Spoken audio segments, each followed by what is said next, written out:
So as planners, we navigate between the short term and the long term. When we're working with communities, we often bring out the long-term vision and help them to set a long-term vision and long-term goals. But when we're in conversation, a lot of times people want to focus on the now. And so we have to really be able to navigate in between that space to say, yes, this works for now, but in 10 years, when you're 75, are you still going to be able to manage that and afford that? What about when your child is grown? Are they still going to be able to live here in this community in 10 years if we keep up the same patterns? So it's really managing expectations and helping people to understand what happens if certain patterns are sustained and what the impacts of those patterns are in the long term.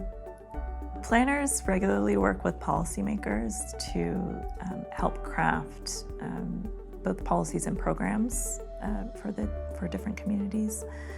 One of the things that we regularly work with policymakers on is providing all the data that supports a decision or supports a specific policy.